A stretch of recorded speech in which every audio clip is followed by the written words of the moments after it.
The auction block was made of splintered, dark wood, stained with the sweat of livestock and the tears of the desperate. It was a fitting stage for my humiliation.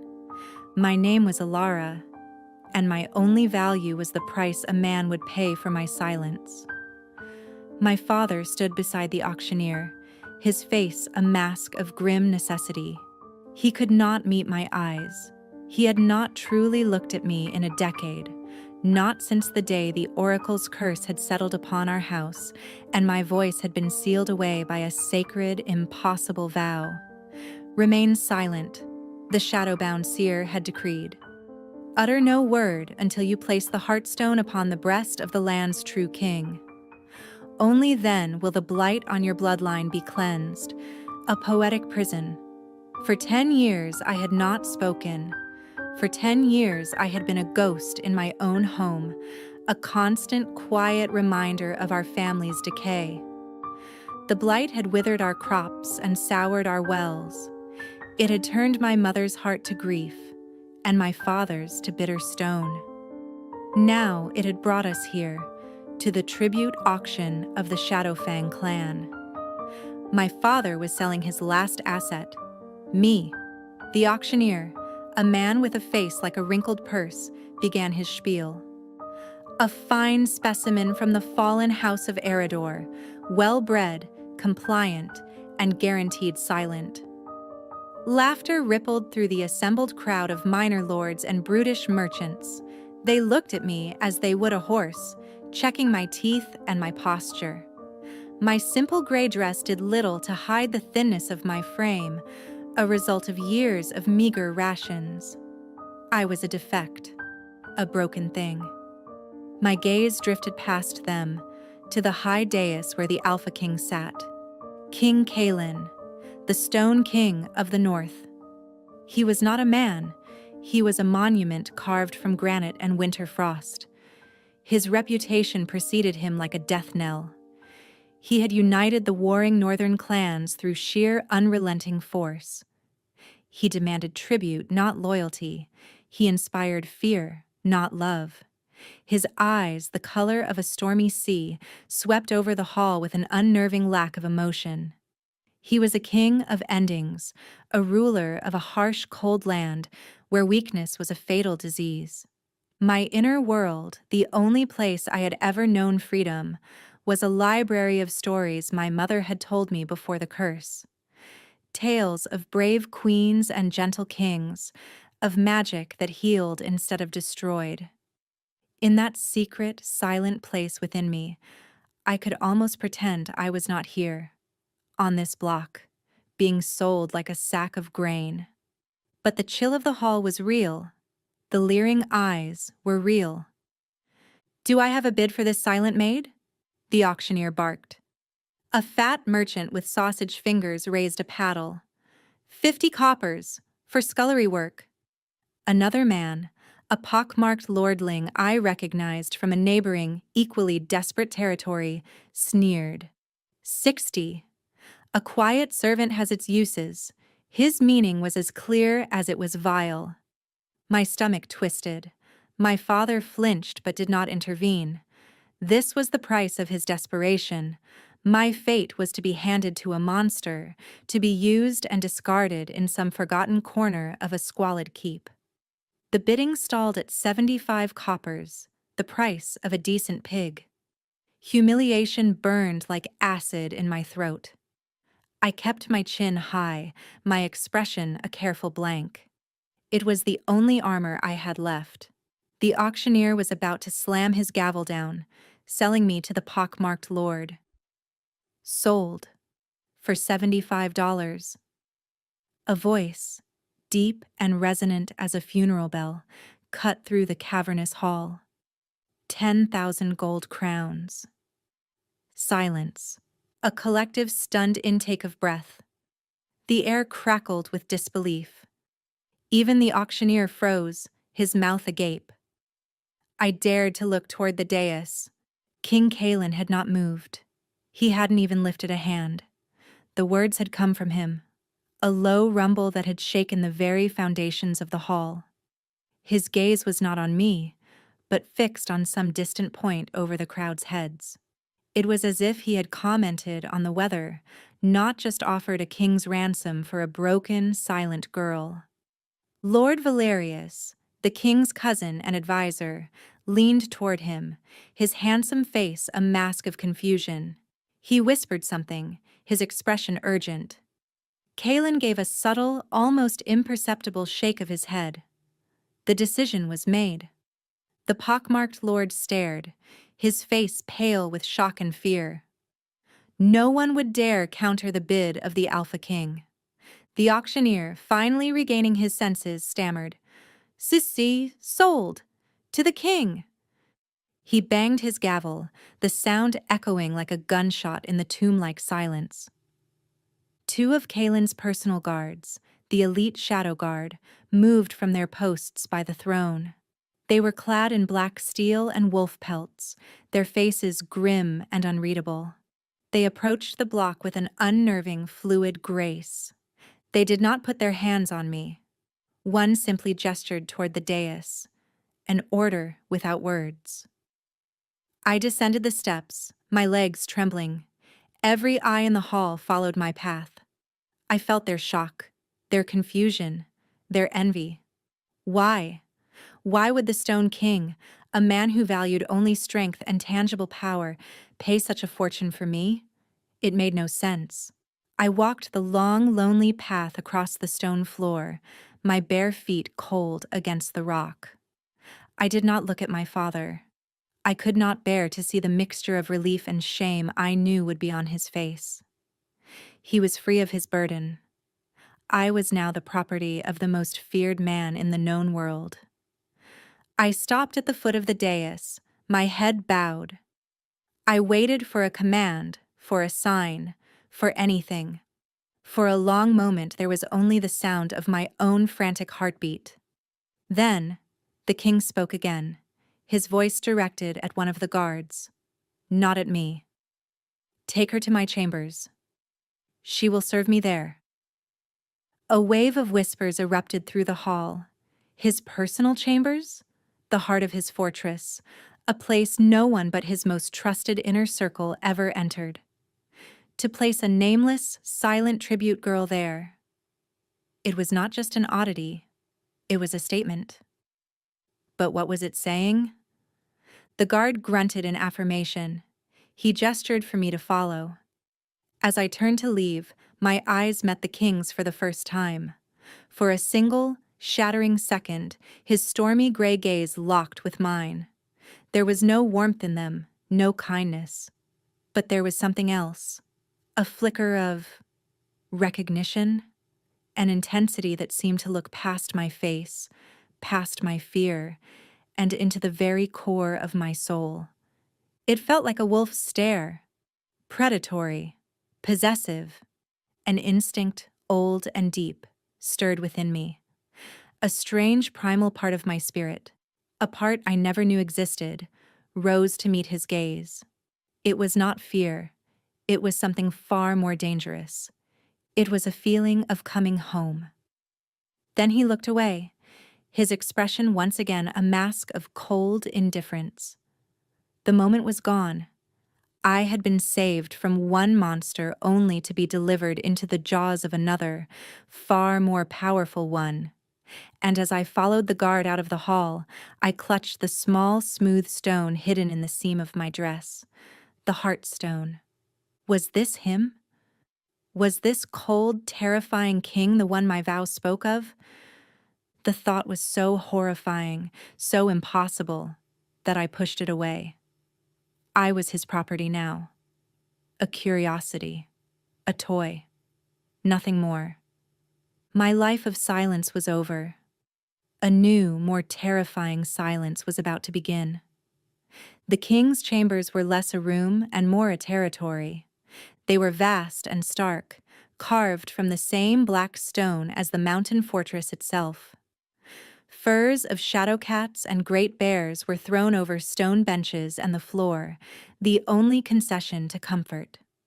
A massive hearth dominated one wall, its fire burning low and sullen, casting long, dancing shadows that writhed like living things. The air was cold and smelled of iron, wood smoke, and something else. Something wild and distinctly male. It was the scent of the king himself. The guard left me standing in the center of the room, a small gray figure lost in the cavernous space. He gave me a single curt instruction before departing. Do not touch anything unless ordered. Do not leave. The king will deal with you when he returns. Then the heavy oak door boomed shut, and I was alone. My first instinct was to shrink into a corner, to make myself as small and unnoticeable as possible. This place was the den of the apex predator. Every shadow felt threatening, every gust of wind from the arrow-slit windows a cold warning. I spent what felt like hours just standing there, my senses on high alert. I cataloged the room. A massive table was littered with maps, weighted down with daggers. A weapons rack held swords and axes that gleamed with deadly purpose. A large, unadorned bed was covered in a single black wolf pelt. There were no paintings, no tapestries, no personal effects, save for the tools of a warrior and a king. This was a room for a man who did not live, but merely existed. It was a reflection of the emptiness I had seen in his eyes. A strange sort of pity stirred in me, quickly smothered by fear. Pity was a luxury I could not afford. Finally, the cold seeping through the soles of my feet spurred me to action. I was a servant now. My purpose was to serve. I looked at the dying fire. The log basket was nearly empty. Risking his wrath for disobedience seemed better than freezing and being found useless. I crept to the basket, gathered the last few logs, and carefully placed them on the embers. I used the iron poker, moving with a quiet efficiency honed by years of trying to be invisible. The flames caught, licking up the dry wood, and a welcome wave of warmth spread into the room. I retreated to the center of the chamber, my heart pounding from my small act of defiance. I waited. The door opened again, not with a boom, but with a quiet click. King Kalin entered alone. He filled the doorway, his presence sucking the air from the room. He was even larger up close, a mountain of muscle and contained power. He unclasped his heavy cloak, dropping it onto a bench without looking. His eyes immediately went to the revitalized fire, then to me. I braced myself for his anger, for a blow, for the cold dismissal that would send me to the dungeons. He said nothing. He walked past me, his gaze sweeping over me as if I were a piece of furniture. He went to a wash basin in the corner, poured water from a pitcher, and washed his face and hands. The simple domestic act was so at odds with his terrifying reputation that I found myself staring. When he turned back, he was holding a small loaf of bread and a wedge of cheese. He tossed them onto the table. Eat. The command was clipped, devoid of warmth, but it was not cruel. I hesitated. Was it a test? His eyes narrowed. I do not repeat myself. My hunger, a gnawing beast I had long ignored, roared to life at the sight of the food. I scurried to the table, took the bread and cheese, and retreated to a small stool by the hearth, as far from him as I could get. I ate quickly, tearing off pieces with my fingers, not daring to look at him. It was the best food I had tasted in years. He poured himself a goblet of wine and stood by the fire, staring into the flames. The silence stretched, thick and heavy. It was different from the silence of my vow. This silence was his. It was a living, breathing entity, a shield he held around himself. "Why were you sold?" he asked suddenly, his voice startling me. I looked up, my eyes wide. I could not answer. I could only shake my head, a small, helpless gesture. He seemed to have forgotten I was mute. A flicker of something, annoyance, crossed his face. Ah, yes, the silent maid. He took a long drink of wine. Your father is a fool, to cast aside a daughter for a handful of coin. His words were a shock. He was not mocking my father's desperation. He was scorning his weakness. In his world, family was strength. To sell one's own blood was the ultimate act of pathetic failure. He turned his intense gaze on me. You are not afraid of the fire. It was a statement, not a question. He had noticed my one small act. I simply looked at him, letting my lack of response be its own answer. He gave a short, humorless huff. Good. This castle is cold. A woman afraid of fire is of no use to me. And that was it. That was all he seemed to want. He sat at the great table, unrolled a map, and became absorbed in it, ignoring me completely. I was a fixture, a part of the room now, like the furs and the stones. This became our routine. For days, I existed in his space. I cleaned his chambers with meticulous care. I kept the fire roaring. I laid out his clothes in the morning and took away his dirtied plates at night. I did it all in complete silence, a ghost who tended to the needs of a stone king. He rarely spoke to me directly. His orders were simple, monosyllabic. Food, wine, more wood. But I began to notice things. He never raised his voice. He was never deliberately cruel. The other servants and guards in the castle walked in terror of him, but in the privacy of his chambers, his rage was a banked fire, not a wildfire. It was a deep, contained thing. One evening, a high-ranking courtier, a beautiful but sharp-edged woman named Seraphina, dared to enter his chambers unbidden. She brought him a decanter of wine, her movements sinuous and suggestive. Her eyes, cold as chips of ice, landed on me as I was clearing his supper dishes. "My king," she purred, her voice dripping with false sweetness. "Surely this creature is not fit for your personal service. She is unclean, a mute half-wit from a disgraced line. Allow me to find you a more suitable attendant." I froze, expecting Kalen to agree. I was nothing. Seraphina was of a powerful house, allied with his. Kalen did not even look up from the dagger he was sharpening. "She stays." "But your Majesty?" "She is quiet," he said, his voice dropping to a low, dangerous rumble.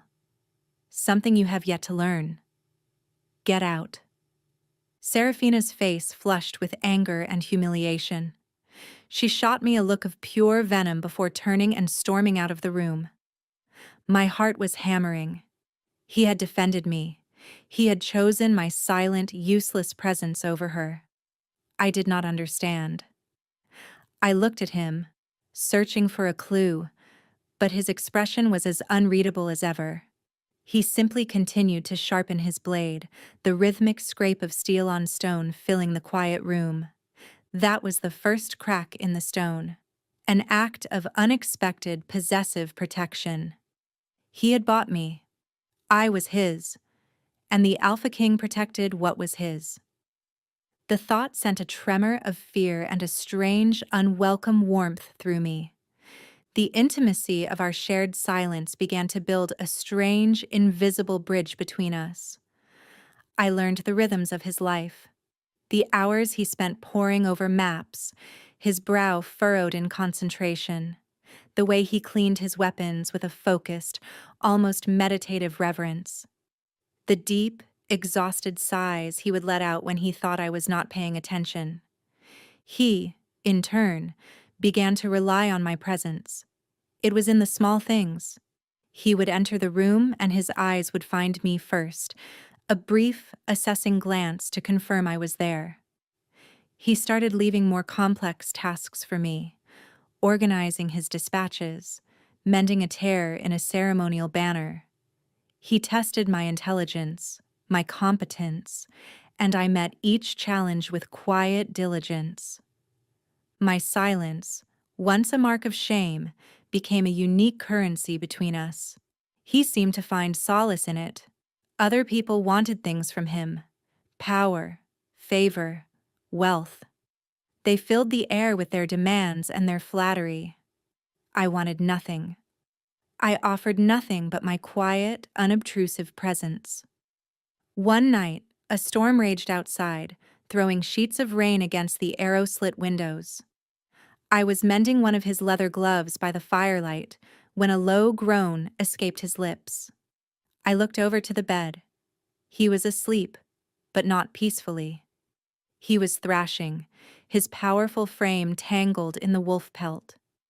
His face was contorted in a rictus of pain. "No," he muttered, his voice thick with sleep and anguish. "Not again." A nightmare. A primal urge, the one that had stirred in me at the auction, compelled me to move. I rose from my stool and crept toward his bed. This was a line I had never crossed.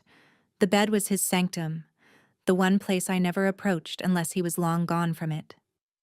He cried out, a raw, wounded sound that was utterly unlike the commanding king I knew. It was the sound of a tormented soul. My fear for myself vanished, replaced by an overwhelming wave of empathy. I reached his bedside. I did not touch him. I could not. But I did the only thing I could think of. I knelt on the cold stone floor beside his bed, rested my hands in my lap, and simply was there. I focused all my energy, all my silent compassion on him. I poured my quiet into the turbulent air around him. Slowly, miraculously, his thrashing subsided. The harsh lines on his face softened. His breathing deepened, evening out. He sank back into a true, peaceful sleep. I stayed there for a long time, my knees aching on the stone, watching him. In sleep, the stone mask was gone. I could see the man beneath, a man haunted by shadows I could not name. The strange, possessive instinct within me intensified. It was a fierce, protective feeling, an urge to stand guard over this broken king and keep his demons at bay. When I was sure he was settled, I slipped back to my stool by the fire, my heart a tumultuous sea of warring emotions. The next morning, he woke and looked at me for a long, searching moment. His eyes were clear, the shadows of the night gone, but there was a new awareness in his gaze. He knew. He somehow knew what I had done. He did not mention it, but something had shifted. That evening, as he stood by the fire, he began to speak. Not to give an order, but simply to talk, his voice low, his gaze fixed on the flames. "My father was a hard man," he said, the words seeming to be pulled from a deep, cold well. "He believed emotion was a sickness. Love, grief, joy, they were weaknesses to be carved out of a warrior's soul. He trained me not to feel." I listened, my mending forgotten in my lap. I was his confessor. My silence was the vessel into which he poured the words he could never speak to anyone else. "He was wrong," Kalen continued, a bitter edge to his voice. "He did not carve out the weakness. He only taught it to hide, to fester." He fell silent then, the confession hanging in the air between us. It was a piece of his soul, raw and unguarded. He had given it to me. The trust it implied was a heavier weight than any gold crown. From that night on, he spoke more often. He told me of battles, of betrayals, of the crushing weight of his crown. He never asked for a response. He simply needed a witness, and I was his silent witness. The physical tension in the room became an almost unbearable presence. Our accidental touches, his fingers brushing mine as I handed him a goblet, my arm grazing his as I passed behind his chair, sent jolts of lightning through me. His gaze would linger on my face, on my hands, on my throat, and I would feel a flush of heat rise to my cheeks. The inner wolf, the primal part of my soul, was no longer just stirring. It was awake. It recognized him. It howled his name in the silent chambers of my heart. It saw past the Stone King and recognized its mate. My rational mind fought against it. He was a king. I was a slave. He was a feared warrior. I was a broken girl with a secret vow. This was madness, a dangerous, self-destructive fantasy. Yet, when he looked at me, his stormy eyes softening for a fraction of a second, the fantasy felt more real than the stone walls around me. I would clutch the heartstone hidden in my dress. The smooth, cool rock was my anchor to reality. My vow. Was he the one? The more I saw of the man beneath the crown, the more I feared the answer was yes. But to fulfill the vow was to reveal myself, to break the silence that had become our strange, fragile bond. And what would he do then? What would the Stone King do if he knew his quiet servant girl held the key to an ancient prophecy? The fear of that answer kept me silent. It kept me a prisoner. One afternoon, I was organizing scrolls on a high shelf, standing on a small stool. I reached for a heavy, leather-bound cylinder and it slipped from my grasp. I lost my balance, a small, silent gasp escaping me as I tumbled backward. I did not hit the floor. Two powerful arms wrapped around my waist, catching me with startling ease. I was pressed against a wall of solid muscle. The scent of him, iron, leather, and winter frost, enveloped me. It was King Kalin. He held me for a moment longer than necessary. My back was flush against his chest, my head just under his chin. I could feel the steady, powerful beat of his heart against my shoulder blades. It was a strong, vital rhythm, the heart of a lion. "Careful," he murmured, his voice a low vibration that resonated through my entire body. He gently set me back on my feet. I turned to face him, my head bowed, my cheeks burning with a fire that had nothing to do with the hearth. He did not move away. He lifted a hand, and for a terrifying, exhilarating second, I thought he was going to touch my face. His fingers hovered in the air between us, trembling almost imperceptibly. His eyes were dark, turbulent, a storm of emotions he could no longer suppress. The air crackled. The world seemed to narrow to the space between us. The primal call of the mate bond was a deafening roar in my soul. I wanted to lean into his touch. I wanted to close my eyes and feel his hand on my skin. But then the face of Seraphina, twisted with venom, flashed in my mind. The faces of the leering lords at the auction, the memory of my own father's shame. I was a slave, a tribute, his property. This was not real. It could not be. I took a half step back, breaking the spell. The light in his eyes flickered and died, replaced by the familiar mask of cold stone. He dropped his hand and turned away without another word. The moment was shattered, but the pieces lay glittering on the floor between us, impossible to ignore. He felt it too. The chasm between us was no longer empty. It was filled with a desperate, unspoken yearning. And that yearning was the most dangerous thing of all. The castle had a garden. It was a secret place, hidden deep within the fortress walls, open to the sky. I discovered it by accident one day, following a passage I had been sent to have cleared of cobwebs. It was a defiant splash of life in the heart of all that stone and steel. Moonlight roses climb the walls, their pale petals glowing in the dusk. A small fountain trickled into a stone basin, its gentle murmur a stark contrast to the clang of armor and the shouts of guards that usually filled the air. It became my sanctuary. Whenever I could steal a few moments, I would slip away to that garden, breathing in the scent of damp earth and flowers. It was a piece of the world I had lost, a reminder of my mother's garden from a lifetime ago. One night, the tension in the king's chambers had become a suffocating shroud. Our awareness of each other was a constant humming thing. I could feel his eyes on me as I moved about the room, and I knew he could feel my own stolen glances. We were two stars orbiting each other, drawn by an inescapable gravity, destined to either collide or fly apart. I could not bear it. I needed air. I needed the solace of my secret garden. After he had dismissed me with a curt nod, assuming I was retiring to the small servant's cot that had been placed for me in an adjoining alcove, I slipped out. The moon was full, a perfect silver disk in the ink-black sky.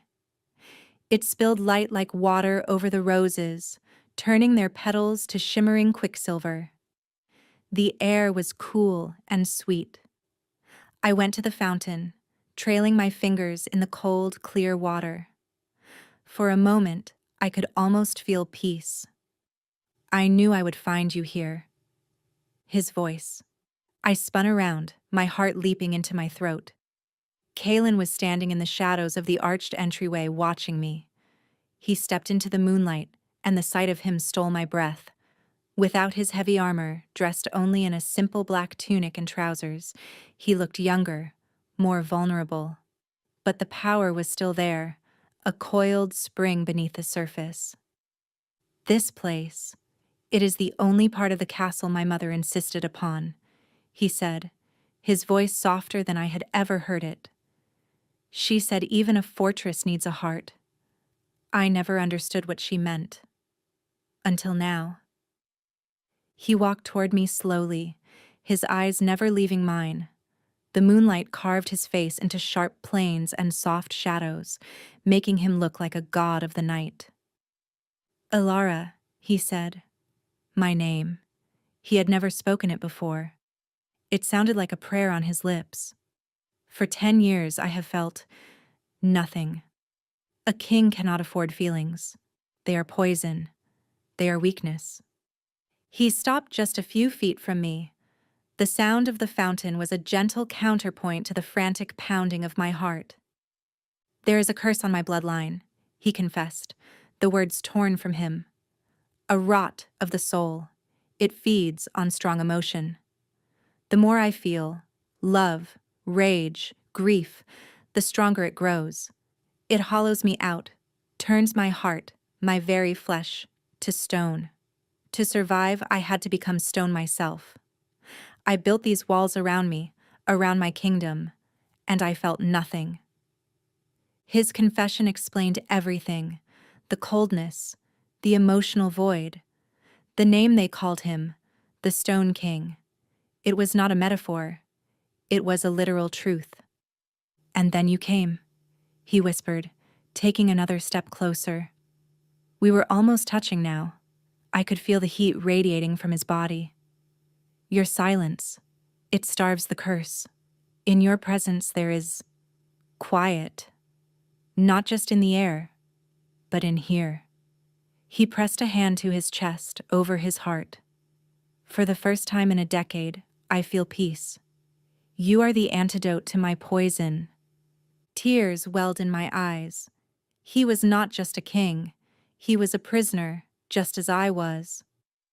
I do not understand it, he continued, his voice thick with a desperate raw emotion he could no longer contain. But I know what it is. My soul, the part of me that is more wolf than man, knew it the moment I saw you on that block. It recognized you. He reached out, his hand shaking, and gently cupped my jaw. His touch was electric. It was not the touch of a master to a slave. It was the touch of a man who had found his missing half. "You are my mate," he breathed, the words a sacred vow in the moonlight. "My queen." My world tilted on its axis. The inner wolf inside me howled in triumph. Yes, he knows. He sees. "Say my name, Alara," he pleaded, his thumb stroking my cheek. His stormy eyes were filled with a desperate, heartbreaking hope. "Break your silence for me. Accept me. Be my queen. Rule by my side. We can face this curse together." This was the moment, the precipice.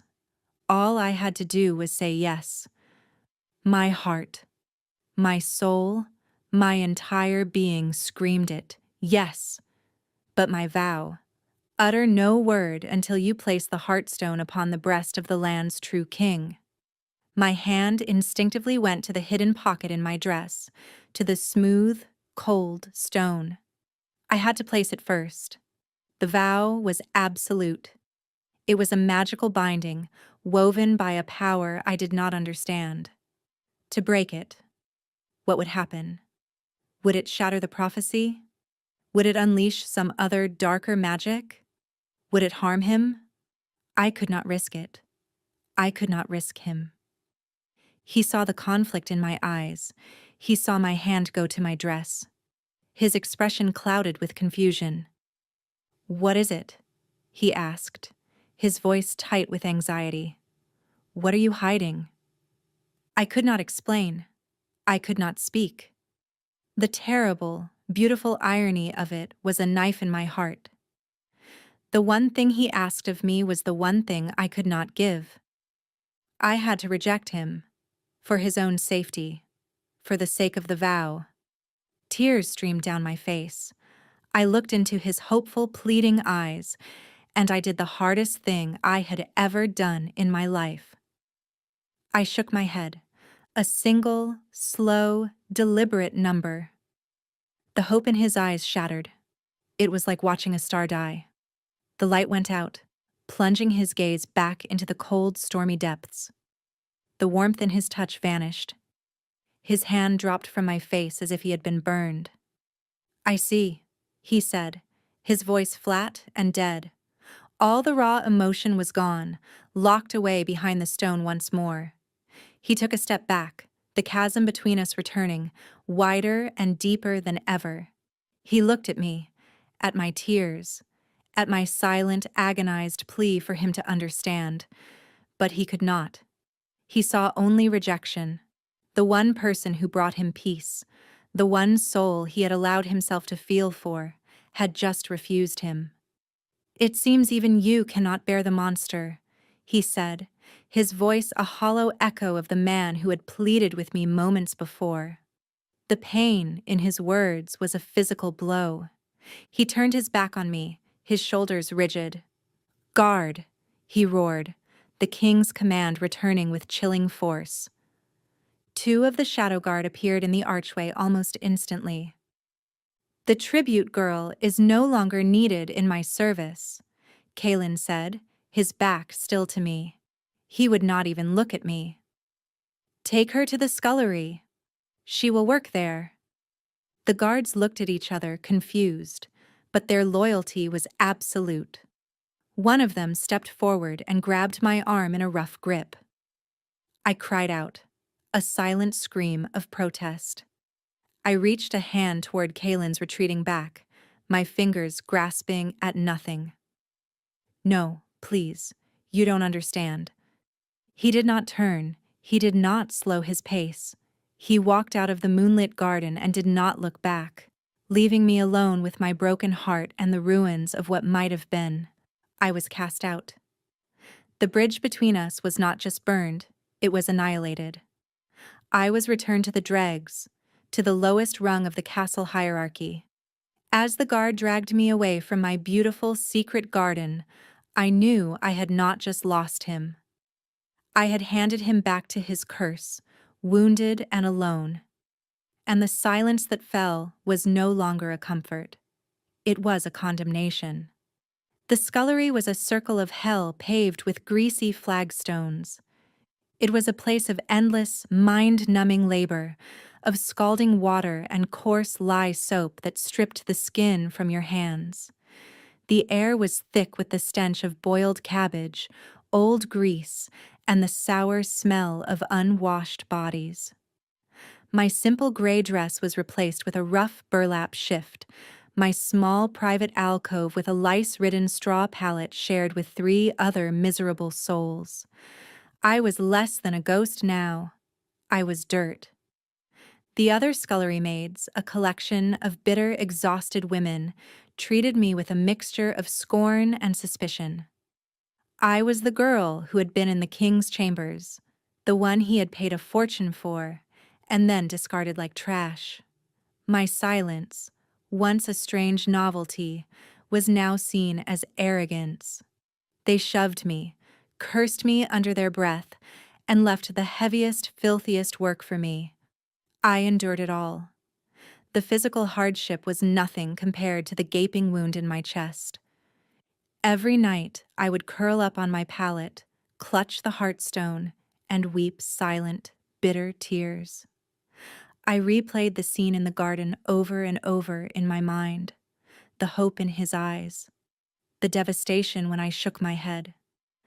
I did it to protect you, I would think, sending the useless prayer into the darkness.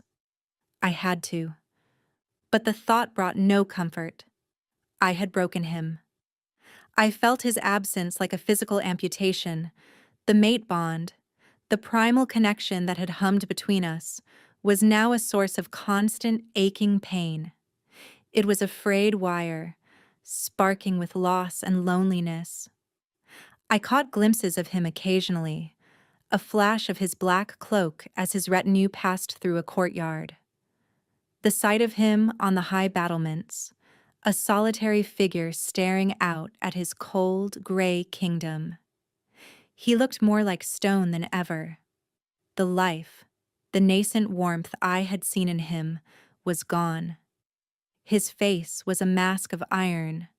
My rejection had been a feast for his curse. I could see it. I could feel it across the distance that separated us. Lord Valerius, the king's cousin, seemed to be thriving in my absence. I saw him often, always at Kaelin's side, his handsome face arranged in an expression of concerned sympathy. He was a snake, and I had left the door to the nest wide open. One day, as I was hauling a heavy bucket of slop to the pigsty, Seraphina cornered me in a narrow corridor. Her face was alight with malicious glee. "Well, well," she sneered, blocking my path. "Look what the rats dragged in. I told you that you were not fit to stand in his shadow." I tried to push past her, keeping my eyes on the floor. She shoved me back against the wall, making the foul water slosh onto my feet.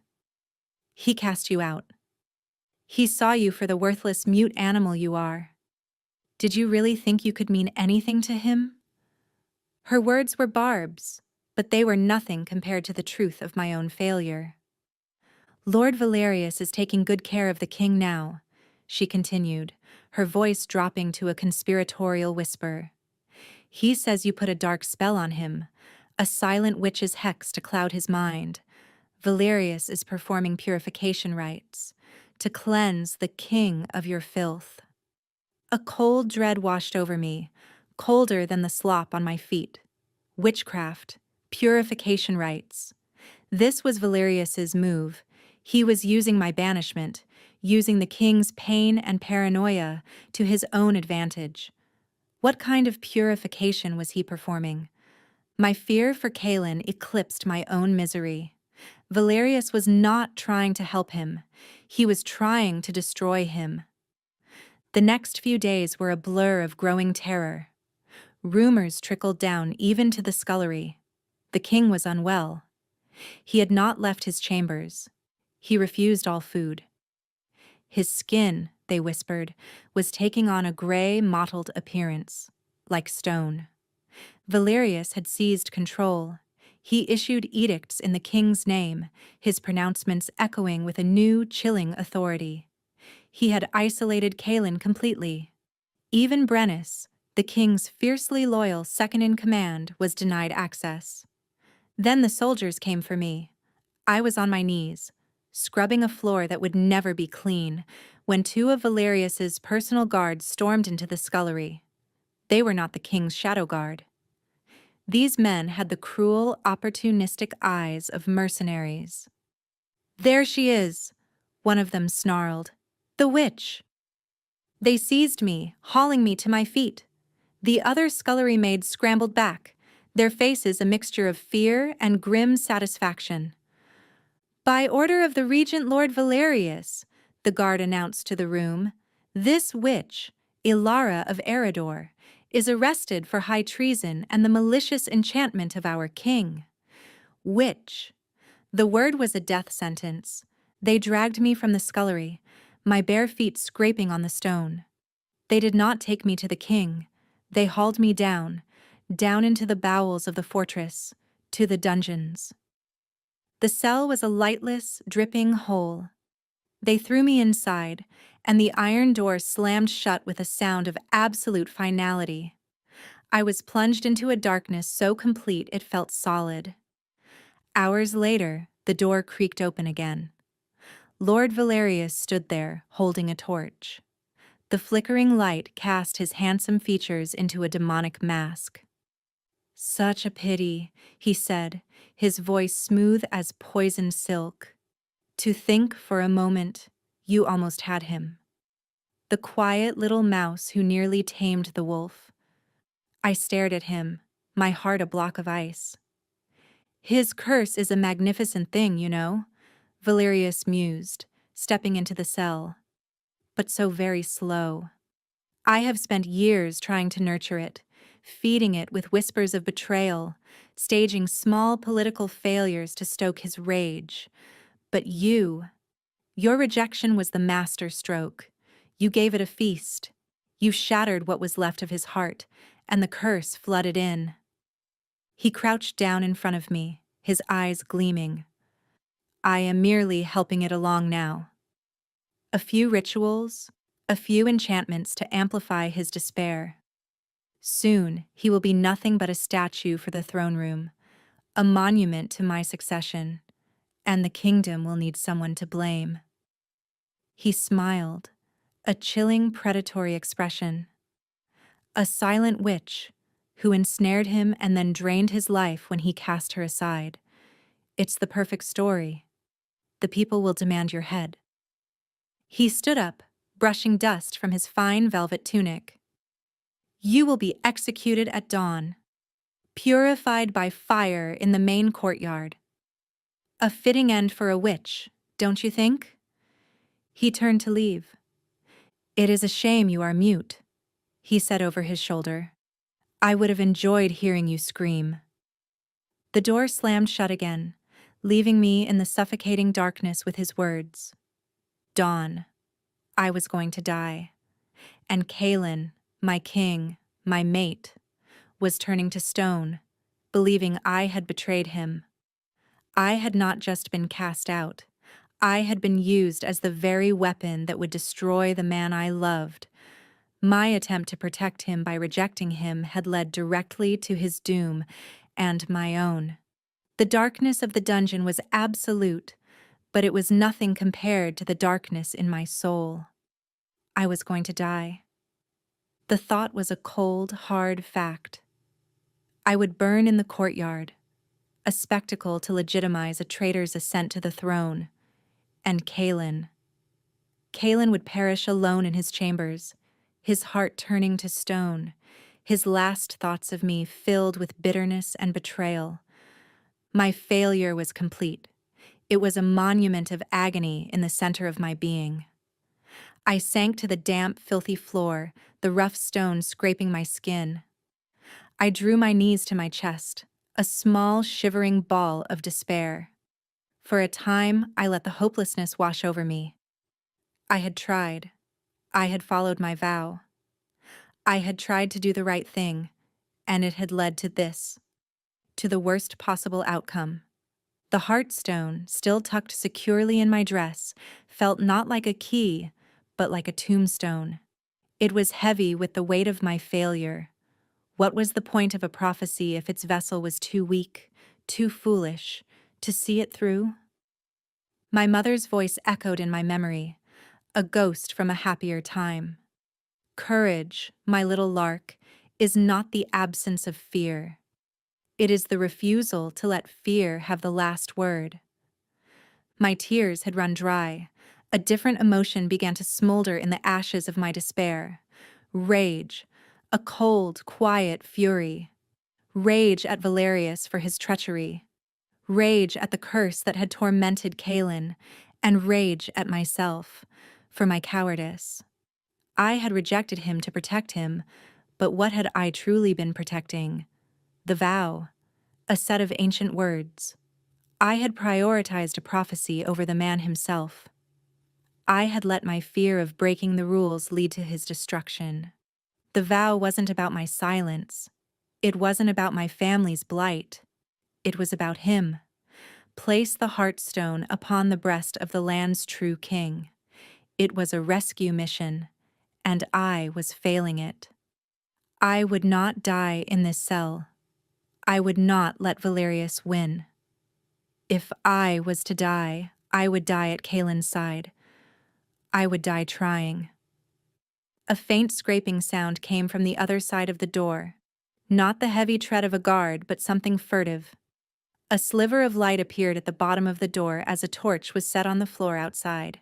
The lock clicked. The heavy door swung inward with a low groan. Brennus stood there, Kalin's second in command.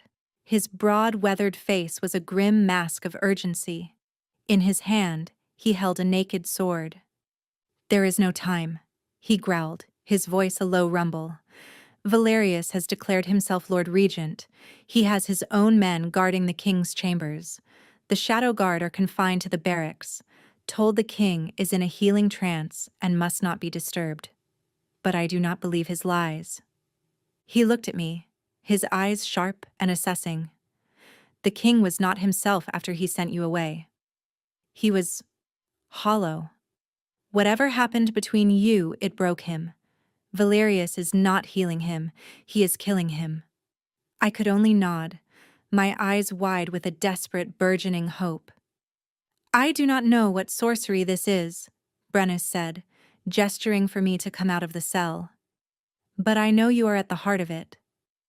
You are either the poison, as Valerius claims, or you are the cure. I am betting my life on the latter." He was giving me a chance, a desperate, long-shot gamble. "Valerius will have you burned at dawn," he went on, leading me quickly down the dark, damp corridor. "That gives us very little time. I can get you to the king's corridor. But the final guards? You will have to face them alone. I must create a diversion to draw the bulk of his mercenaries away." We moved through the fortress like shadows, Brennus's knowledge of its secret passages our only guide. He led me up a winding servant stair, through a dusty, forgotten tapestry, and into a familiar hallway, the corridor leading to Kalin's chambers. Two of Valerius's men stood guard before the great oak door. They were heavily armed, their faces hard and unforgiving. Brennus handed me a small, wicked-looking dagger. I never saw a she-wolf go down without a fight. "Go," he whispered. "For your king." He melted back into the shadows. A moment later, a great crash echoed from the far end of the hall, followed by shouts of alarm. The diversion. The two guards exchanged a look, hesitating. It was my only chance. I ran. I was no warrior. I was a half-starved girl with a knife. But I was fueled by a fury that was colder and harder than any steel. They saw me coming, their faces twisting in surprise. "The witch! Stop her!" One of them moved to block my path, his sword drawn. I did not try to fight him. I dodged, ducking under his clumsy swing, and threw myself at the door. I fumbled with the iron latch, my fingers numb with cold and fear. The other guard grabbed my shoulder, spinning me around. His face was inches from mine, his breath foul. "You're not getting in." I did the only thing I could. I drove the dagger upward with all my strength into the soft spot under his jaw. His eyes went wide with shock. A gurgling sound escaped his lips, and he fell backward, clutching his throat. The first guard stared in horror at his fallen comrade, and that moment of hesitation cost him. I did not wait. I wrenched the door open and scrambled inside, slamming it shut behind me. I fumbled for the heavy iron bar and dropped it into place, sealing the door. I turned, my breath coming in ragged gasps, the bloody dagger still clutched in my hand. The room was dark, save for a circle of black candles flickering around the throne. The air was frigid and smelled of decay and dark magic. Lord Valerius stood beside the throne, his hands outstretched, chanting in a low, guttural language, and on the throne sat Kaelin. My heart stopped. He was barely recognizable. His skin was the color and texture of gray granite. Cracks, like those in weathered stone, spiderwebbed across his face and hands. He was utterly still, his head slumped to one side. Only his eyes moved, and they were filled with a dim, despairing light. He was a prisoner in his own petrifying body. Valerius stopped chanting, turning to me with a look of pure, murderous rage. "You!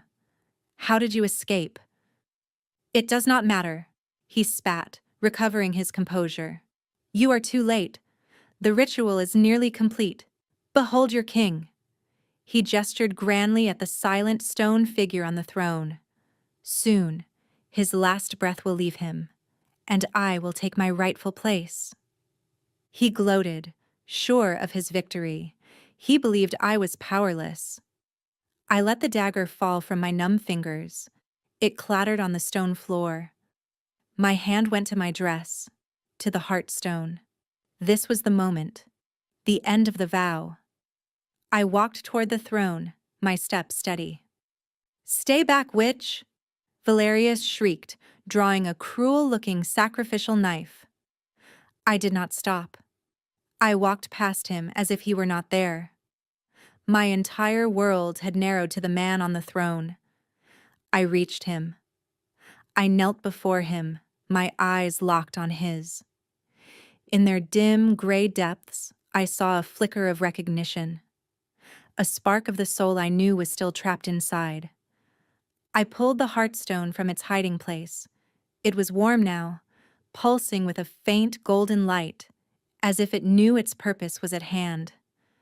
I reached out, my hand trembling, and pressed the smooth, glowing stone against his chest, directly over his heart of stone. The moment it made contact, a wave of power, pure and golden, surged from the stone. It felt like a dam breaking, and I opened my mouth. The vow was fulfilled. The magic that had sealed my lips for a decade shattered. My voice, rusty from disuse but clear and strong, filled the cold, dead air. Kaelin, his name, my first word. A blinding flash of golden light erupted from the heartstone, throwing me backward. Valerius screamed as the light hit him, searing his dark magic. The black candles extinguished as if hit by a hurricane. The light engulfed the throne. It was not a violent light, but a warm, healing radiance. I felt a weight lift from my own soul, a generational curse on my family line breaking apart like a brittle chain. I was free. When the light subsided, Kaelin was standing. The stone was gone. His skin was flesh again. His eyes were the clear, stormy gray I remembered, blazing with a life and power that was terrifying to behold. The curse was broken. He was whole. He was magnificent. He looked at me, at my tear-streaked face, and his expression was one of awe, of fury, of a love so profound it was a physical force. "Ilara," he breathed, his voice rough with emotion. Then his eyes shifted, locking onto Valerius, who was cowering near the wall, his face contorted in fear and disbelief. "You!" Kaelin snarled. The word was not a word. It was the promise of death. The Alpha King had returned, and his wrath was a thing of legend. He moved, a blur of black cloth and righteous fury. The confrontation was not a fight, it was an execution. Kaelin seized his treacherous cousin by the throat, lifting him from the floor with one hand. "You tried to take my kingdom." Kaelin's voice was a low, deadly growl. "You tried to take my life. But you made one fatal mistake." He glanced back at me, his eyes softening for a barest second. "You touched my queen." With a roar of pure, primal rage, he hurled Valerius across the room. The traitor slammed into the stone wall with a sickening crunch and collapsed in a heap, broken and unconscious. The door behind me splintered as the Shadow Guard, led by Brennus, finally broke through. They stopped, stunned at the scene before them. Their king, alive and whole, the traitor vanquished, and me, the silent girl, standing in the center of it all. Kaelin ignored them all. He walked to me, his eyes drinking me in. He reached out and gently brushed a strand of hair from my face, his touch reverent. "You spoke," he whispered, his voice filled with wonder. "I love you," I said, my voice choked with tears. My second and third words. And they were the truest words I had ever known. He pulled me into his arms, crushing me against his chest. He buried his face in my hair, and I felt his powerful body tremble. He was not stone, he was real, and he was mine. "You saved me," he murmured into my hair. I held him tighter, my face pressed against the warm, solid strength of his chest. "No," I whispered back. "We saved each other." 1 year later, the great hall of the Shadowfang fortress was unrecognizable. The grim black banners of the Wolf clan still hung from the rafters, but now they were interspersed with banners of deep blue and silver, the ancient colors of my own house of Eredor, restored to its honor. Sunlight, once a stranger in these halls, streamed through newly widened windows, illuminating dust motes dancing in the air. The long stone tables were laden not just with roasted meats and dark bread, but with fruits and flowers from the south.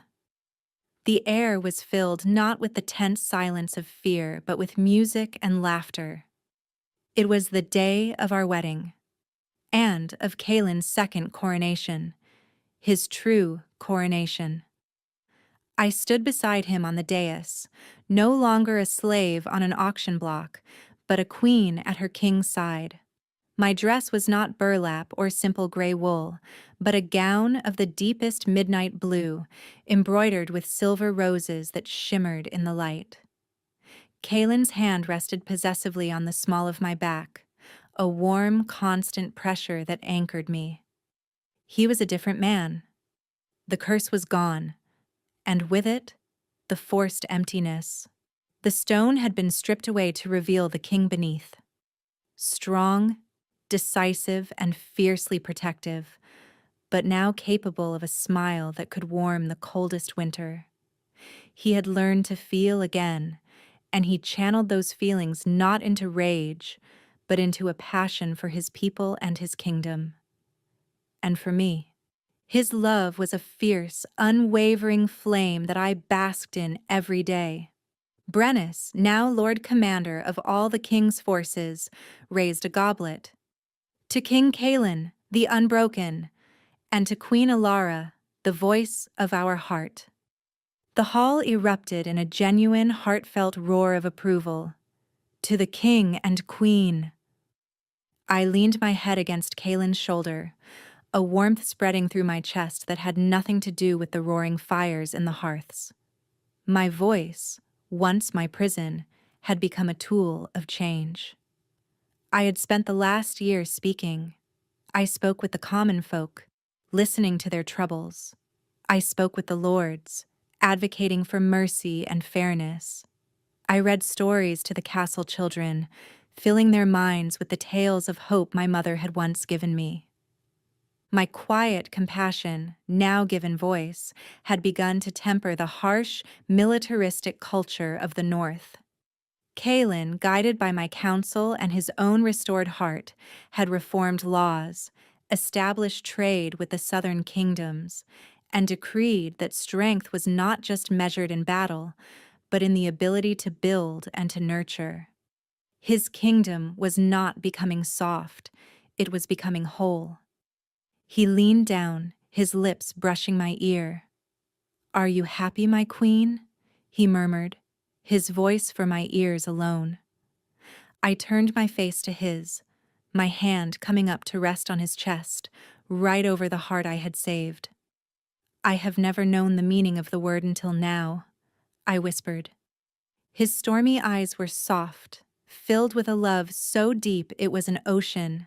He kissed me then, a slow, tender kiss in front of the entire court, a public declaration that sealed our union more than any crown or ceremony. Later that evening, we stood on the battlements, looking out over the moonlit kingdom. The air was crisp and cold, but I felt nothing but warmth, wrapped in his arms and his heavy, fur-lined cloak. "My family is free," I said quietly, watching the lights of the town below. My father, humbled and repentant, had been given a small, peaceful estate to govern. The blight on our lands had vanished the day the curse was broken. We were healing. All of us. "We are all free," Kaelin corrected me, his chin resting on the top of my head. He was silent for a moment, and then he placed his hand gently over mine, which was resting on my own stomach. "And our freedom has given us a new beginning." It was our secret, one we had savored for the past month. A secret that was the final miraculous symbol of our transformative love. The curse on my family had been one of barrenness, a slow withering of the bloodline. It was why my father had been so desperate. But love, true love, had proven stronger than any curse. I was pregnant, a child of the Stone King and his silent queen. A child of winter and spring, of strength and compassion. A new hope for the North. Kaelin's hand tightened over mine, a gesture of awe and fierce protection. "A son," he whispered, a smile in his voice. "Or a daughter with a voice that could shake mountains." "Whatever they are," I said, turning in his arms to face him, "they will be loved. They will never have to be afraid to feel." He looked down at me, his face illuminated by the silver moonlight. The feared Alpha King, the ruthless conqueror, had tears shimmering in his eyes. "You are my kingdom, Elara," he said, his voice thick with an emotion he no longer feared. "You are my peace and my strength, my beginning and my end." He lowered his head and kissed me, and in his embrace, under the watchful eyes of the northern stars, I knew I was finally, truly home. The silence was gone, replaced by a love song that would echo for 1,000 years.